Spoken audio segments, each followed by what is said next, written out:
Section 3.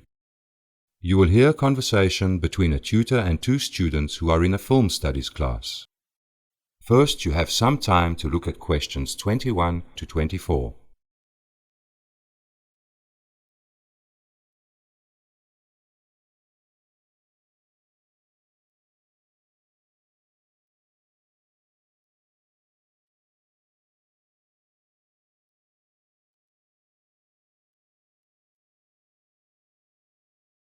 Listen carefully and answer questions 21 to 24. Hello, Mr. Rogers.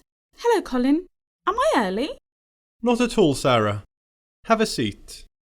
The reason there's no one else here is that only you and Colin chose this film for your presentation. Everyone else in the class picked more modern productions. No worries. Let's get started, shall we? Are you ready, Colin? Yes, sir. I'm just getting a pen out of my bag. Good.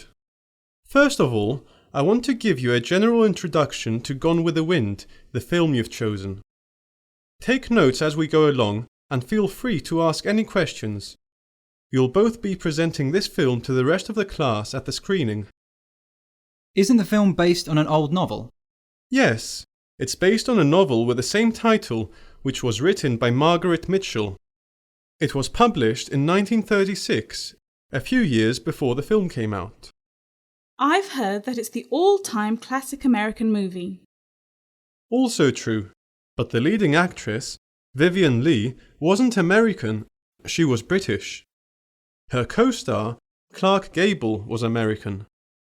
And yes, it is considered a classic American film because it's set during the American Civil War and the Reconstruction period after that, so it covers a period that started in roughly 1860. Should we do some research on the Civil War in America? Some students might not know about it. I know a little about it. If I remember correctly, it was fought between the northern and the southern states and was triggered over the abolishment of slavery. That's about right, Sarah. But the film doesn't focus on the reasons for the war. It emphasizes the death of a way of life that was, in a manner of speaking, gone with the wind. You see, our heroine, Scarlett O'Hara, is the daughter of a wealthy plantation owner in the South, and she experiences the end of civilized life as she knows it. She is arrogant and spoiled, but is soon forced to become humble and has to fight for her survival. So basically, the film traces the development of her character. Of course, along the way, she and the hero, Rhett Butler, fall madly in love. That is why we can classify the film as a historical romance. Before you hear the rest of the conversation, you have some time to look at questions 25 to 30.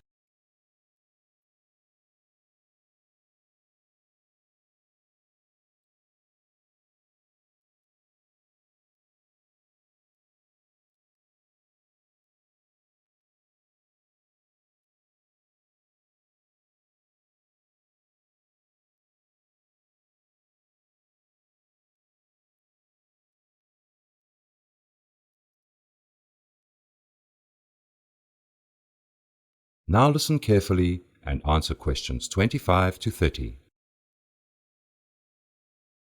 I assume the crowds loved it. I've read somewhere that it's the most watched film of all time. Yes, it has sold more tickets than any other film, and twice as many as Titanic. But since it had a little of everything, war, history, action, romance, it appealed to different kinds of audiences, both young and old. What were the main themes of the film? I consider there to be three major themes. The first is the fact that everything is temporary, except land. So, we could say that one of the main themes is the permanence of land. No matter how bad things get, how many people pass away, and how people's lives change, land remains. The second theme is one that is very important in modern times, and it concerns war. Did either of you pick up on it when you saw the film? Yes, the film was trying to show us how pointless war is. So many lives were lost, so much property. And for what? For changes that could have been made peacefully. Exactly, Colin. This is what people still haven't realized. And finally, the third theme is more positive. It's about self-reliance and the fact that everything can be rebuilt, provided you try hard enough. Because ultimately, this is what Scarlett does. She manages to rebuild her life. Could you also tell us about the film's symbols? There are definitely a few of those, such as Tara, the house where Scarlett lived. It is almost like a character in the film. I think it's what gave Scarlett the strength she needed to continue. Very perceptive, Sarah. However, the symbol people most remember is the gun that Red gives to Scarlett. It stands for strength and the ability to do whatever is necessary to stay alive. What did the critics say about it? Popular films aren't always loved by critics. Not in this case. Most of them praised the director for taking the time and expense to represent the novel so closely. The costumes and sets were created exactly as Mitchell had described them in her book. But most critics agreed that there was no need for the film to be 4 hours long. It's been pointed out that, especially in the second half of the movie, many scenes could have been cut out. Any other points you want me to cover? No, I think we're fine, thanks. Yes, I agree. Thank you very much, Mr. Rogers. That is the end of section 3.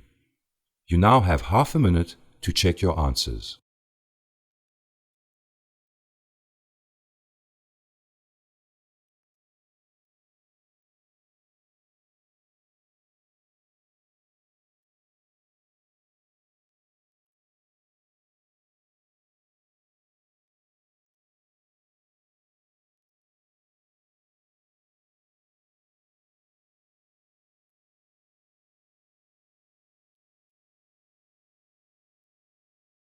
Now turn to section 4.